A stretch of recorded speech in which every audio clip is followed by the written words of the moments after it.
as abelhas e as formigas. Esta história começou num grande bosque.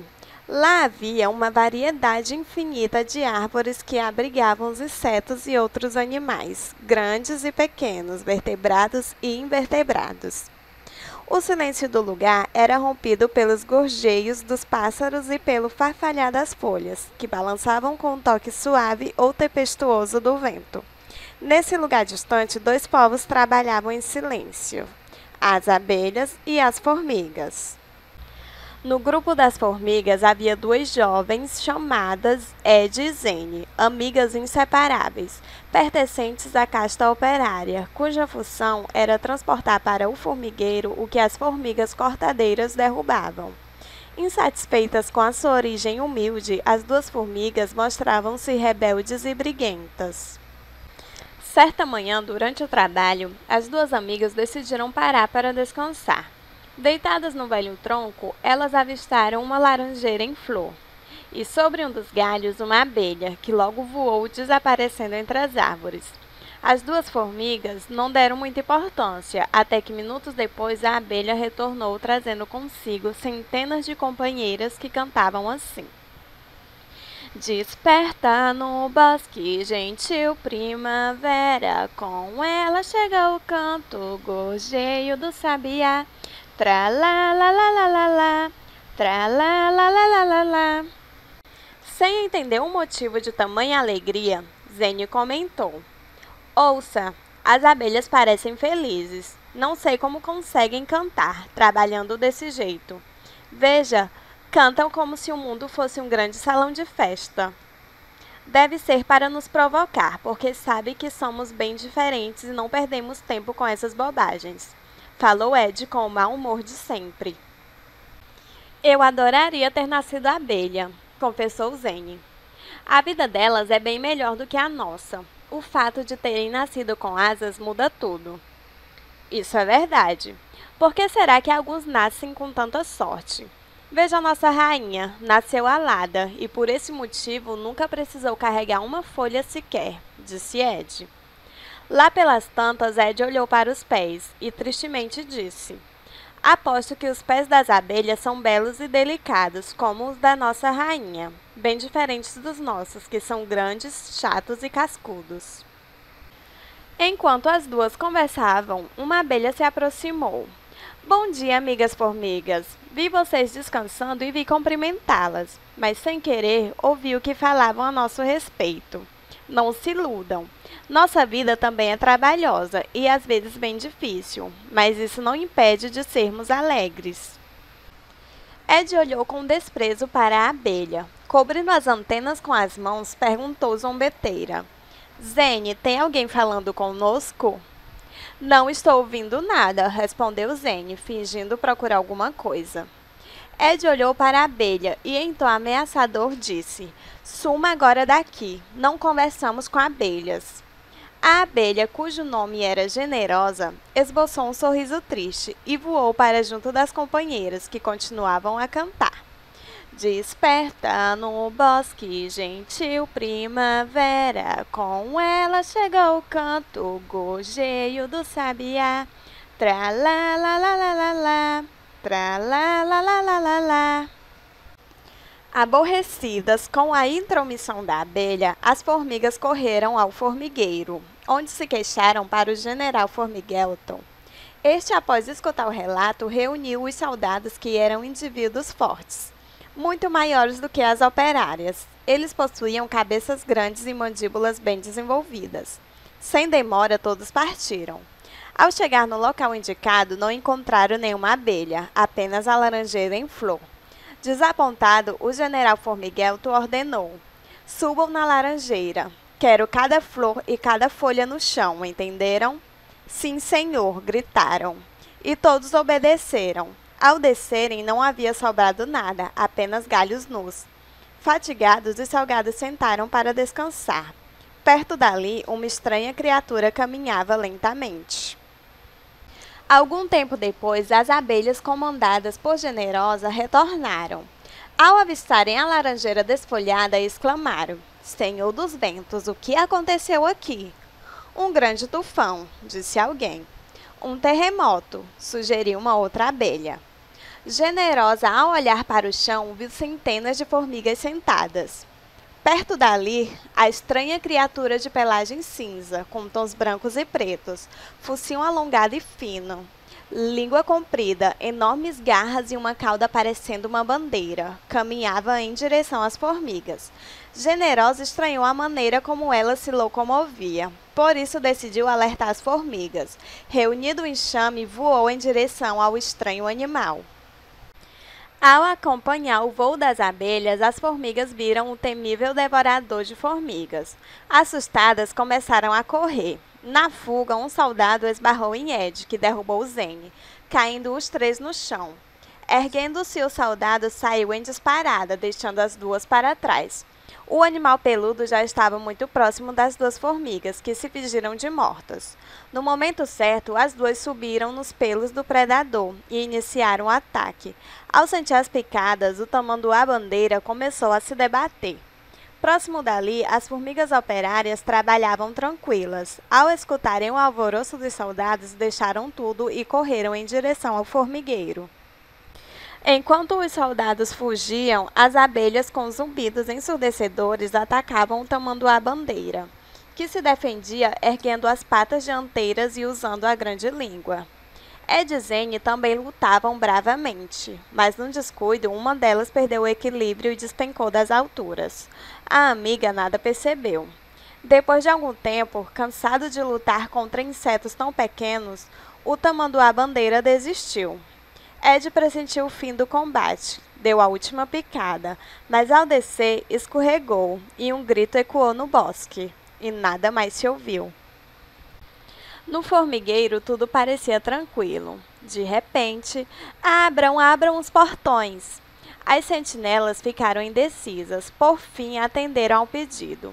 Soldados e operários entraram esbaforidos. A rainha, pensando tratar-se de uma invasão, tocou a trombeta convocando os soldados para a batalha, mas logo reconheceu o seu exército e as suas operárias. Passado o susto, a rainha quis saber por que a sua guarnição estava fora do formigueiro. Todos começaram a falar ao mesmo tempo. Ela só conseguiu ouvir palavras soltas, tais como bicho, abelhas, língua laranjeira, sentados, grande, susto, fuga, focinho, enorme, zumbindo, correndo, cortamos, bandeira, bosque, flor, predador, fino, unhas e assim prosseguiam. Chega! Gritou a rainha. Todos emudeceram. Um soldado foi escolhido para contar o que aconteceu. Quando a narrativa chegou ao fim, entrou o general Formiguelto. Para certificar-se de que todas as formigas haviam retornado, fez-se a chamada. Ed e Zane não estavam presentes. A rainha ordenou à equipe de resgate que fosse à procura das duas. No final do dia, ambas foram encontradas, bastante machucadas, sob os cuidados das abelhas. As duas formigas foram removidas para o formigueiro. A rainha ficou muito preocupada com o estado de saúde das duas jovens salvas. Por isso, aguardou um momento oportuno para conversar com todos sobre a operação no bosque. Nas ruas do formigueiro não se falava outra coisa, senão do episódio do bosque e do fracasso do general Formiguelto. No hospital, Ed e Zane continuavam recebendo cuidados médicos e a visita diária da rainha.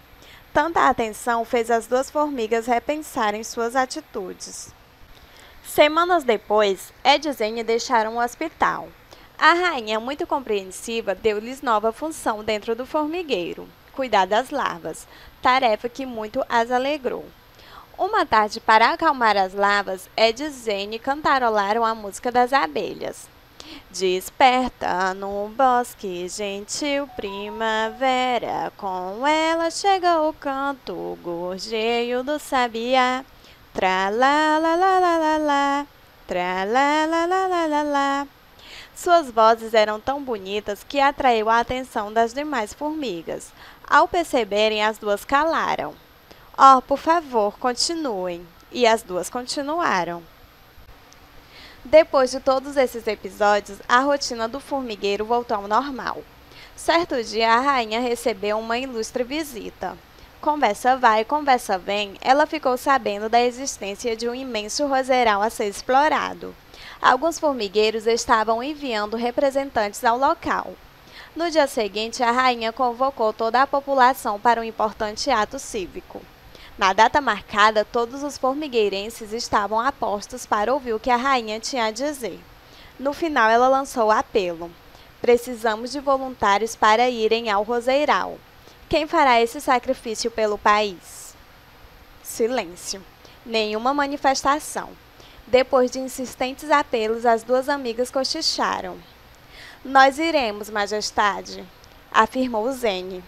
Todos os olhares voltaram-se para as duas jovens. Em seguida, ouviu-se muitos aplausos. Os dias seguintes foram de preparativos. Na véspera da partida, uma multidão reuniu-se na Praça do Açúcar para despedir-se das duas voluntárias. A rainha elogiou a coragem e o patriotismo das jovens. Depois foi entoado o hino nacional do formigueiro. Formigueiro, formigueiro, aqui é nosso lar. Por ti darei a vida, te quero exaltar. Sorrindo, chorando, a pátria hei de honrar. Formigueiro, formigueiro, aqui é nosso lar. Antes de o dia clarear, Ed e Zene partiram. A distância entre o formigueiro e o roseiral era longa e o caminho perigoso.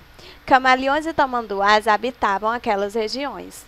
No primeiro dia, tudo transcorreu sem nenhuma novidade que mereça relato.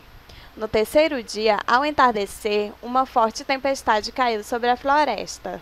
Os pingos que desciam das folhas pareciam cachoeiras. Ed e Zene procuraram abrigo. Por fim, encontraram uma cabana abandonada à beira do caminho. As duas estavam famintas e com muito frio. Por sorte, acharam panos secos, restos de açúcar e um pouco de mel. Pela manhã, ao retornar à viagem, Ed atolou os pés no barro, e quanto mais tentava libertá-los, mais afundava. Nervosa, começou a chorar. Zene, para tranquilizar a amiga, dizia: calma, tudo vai dar certo. De repente, Zene começou a chamar: socorro, tem alguém aí? Socorro! Um pássaro apareceu e do alto perguntou: o que aconteceu, formiga, para gritar assim? A minha amiga está presa, por favor, nos ajude, implorou. Esperem, vou buscar ajuda. Dizendo isso, desapareceu. Instantes depois, retornou, trazendo consigo outros pássaros. Após muito esforço, eles conseguiram libertar Ed. Solidários com a situação das duas, eles se ofereceram para levá-las até o Lago Azul. De lá, elas atravessariam para outra margem, nas costas de algum gentil jacaré. Na beira do lago, pássaros e formigas se despediram, e um jacaré que ali estava se ofereceu para fazer a travessia. Logo que desembarcaram, Ed e Zene quase foram pisoteadas por um bando de cervos que fugiam dos caçadores. No sexto dia, as jovens caminhavam tranquilas. De repente, viram muitas formigas correndo, perseguidas por um camaleão que ensinava o filhote a caçar. Ed e Zene, vendo o perigo, começaram a correr.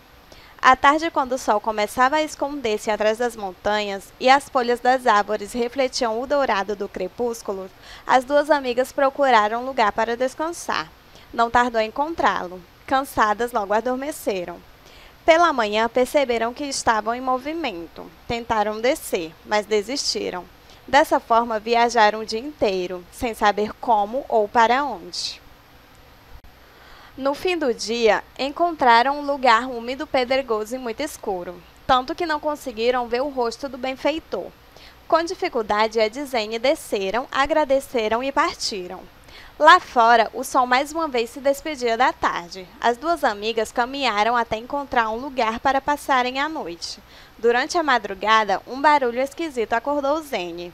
Era uma grande serpente que voltava para o ninho. Sem pensar duas vezes, as duas saíram pé ante pé, sem fazer barulho. No sétimo dia, as jovens pararam sobre uma grande árvore. Ao olhar para o lado, viram uma criatura de pelos brancos, orelhas grandes e olhos vermelhos cavando a terra. Ao vê-las, a simpática criatura sorrindo disse: "Oh, são vocês. Pensei que não veria mais nenhuma formiga hoje por aqui. Alegro-me que estejam vivas. Como escaparam?" As amigas se olharam. "Escapamos de quê?" perguntou Ed. "Do ataque, ora essa. Que mais poderia ser?" O fazendeiro não gostou nada do que vocês e seu bando fizeram, onde se viu comer todas as folhas do mandiocal. Não sabemos de nada, estamos chegando agora. Ah, então não foram vocês. Nesse caso é melhor ir embora depressa, antes que seja tarde demais. O fazendeiro poderá voltar a qualquer momento para ver se sobrou alguma formiga. Dito isto, a alva criatura saiu apressada. Uma das formigas perguntou: Ei, como é o nome desse lugar? Não sei. Para que lado fica o roseiral? Perguntou Ed. Para lá, respondeu o coelho sem olhar para trás. Para lá é para lado nenhum, cochichou Ed. As duas formigas ficaram temerosas, mas o medo aumentava à medida que caminhavam e encontravam corpos de formigas espalhados por toda parte. Nervosas, começaram a chorar. Enquanto choravam, ouviram uma voz que disse: Olá, formigas, por que choram? Ao levantar os olhos, exclamaram: Você aqui? Sim, estamos trabalhando no roseiral. E vocês, o que fazem? Viemos conhecê-lo, respondeu Ed. Pode nos ensinar o caminho? Se quiserem, posso levá-las até lá. As formigas ficaram muito felizes com o convite da abelha generosa. O trecho foi curto, logo o perfume das rosas inundou o ar. O roseiral era imenso, o perder de vista havia rosas de todas as cores. As formigas ficaram fascinadas com tanta beleza. Uma sensação maravilhosa inundou-lhes a alma. No roseiral, além de abelhas e formigas, também estavam beija-flores, borboletas e outros insetos, todos atraídos pelo perfume das flores. Os dias transcorriam calmos e sem novidades. Enquanto as abelhas colhiam o néctar e armazenavam na bolsa que traziam dentro do corpo, Ed e Zane realizavam suas pesquisas. Certo dia, ao descerem de uma roseira, as duas jovens encontraram dois belos formigões. Os olhares se cruzaram e uma atração surgiu entre aquelas quatro criaturas. Os dois irmãos ficaram encantados pelas belas salvas de olhos negros. Os corações das duas jovens também bateram acelerados. A abelha generosa casualmente presenciou um momento mágico em que Afrodite ordena ao Cupido que entre em ação. Formigas e formigões estavam perdidamente apaixonados. Contudo, tal sentimento não impediu que a pesquisa continuasse, agora com mais entusiasmo. As abelhas, por sua vez, transportavam o néctar para a colônia num vai-e-vem incansável, cada qual fazendo a sua parte. Enquanto isso, no formigueiro, todos estavam preocupados com Ed e Zane. No roseiral, as duas salvas trabalhavam felizes. Depois de algumas semanas, a pesquisa chegou ao fim. Por essa razão, formigas e formigões estavam muito tristes. Para amenizar a tristeza, os quatro jovens marcaram um novo encontro no formigueiro onde residiam Ed e Zane. Assim, entre abraços, lágrimas, beijos e juras de amor, o quarteto se despediu. A abelha generosa se ofereceu para levar as duas formigas de volta para casa. No formigueiro, Ed e Zane foram recebidas com honras. Em seguida, elas entregaram para a rainha um relatório da pesquisa. Em entrevista concedida aos meios de comunicação, as jovens narraram as aventuras que viveram e o fascínio que o lugar exercia sobre os visitantes. Em seguida, fizeram um apelo à rainha para que ajudasse a preservar o roseiral, pois corria risco de extinção. Para concluir, falaram sobre o romance com os jovens formigões, confessando-se apaixonadas. Todos ficaram felizes e ansiosos para conhecer os pretendentes. Longe dali, cena semelhante se repetiu. Os pais dos formigões estavam felizes com o retorno dos filhos e com as novidades que trouxeram. Algum tempo depois, os formigões e toda a família partiram para o formigueiro onde moravam Ed e Zane. Ao chegar, foram recebidos com festas. Transcorridos alguns meses, os quatro jovens se casaram. Foi um casamento como jamais se viu igual. As noivas estavam deslumbrantes em seus vestidos longos e sapatos de salto alto. Os noivos atraíam os olhares de todas as formigas. A rainha do formigueiro e a abelha generosa foram as madrinhas de casamento. A orquestra das abelhas abrilhantou a festa. A recepção foi inesquecível e o banquete delicioso. O cardápio oferecia folhas, sementes, fungos, açúcar, água, além de geleia real de mel, presentes das abelhas. Após o jantar, teve início o baile. As abelhas apresentaram o sensacional espetáculo Dança no Ar, muito aplaudido por todos. Formigas e abelhas nunca se divertiram tanto. A festa terminou quando o sol acariciou a terra com os seus raios dourados. Depois de alguns dias, os dois casais partiram para o roseiral, onde construíram 2 grandes formigueiros. Lá encontraram outros tipos de alimentos, preservando o roseiral. Ed e Zane convenceram seus cônjuges de que seria muito bom ter formiguinhas correndo e brincando pelo formigueiro. Assim, de comum acordo, pediram algumas larvas para a rainha. Dessa forma, as duas se tornaram mães adotivas de centenas de formiguinhas, entre elas 2 futuras rainhas que deram continuidade aos formigueiros. E todos foram felizes enquanto viveram. Fim. Oi pessoal, esse foi o vídeo de hoje, espero que tenham gostado e se gostou, se inscreve no canal e deixa o seu like. Beijos!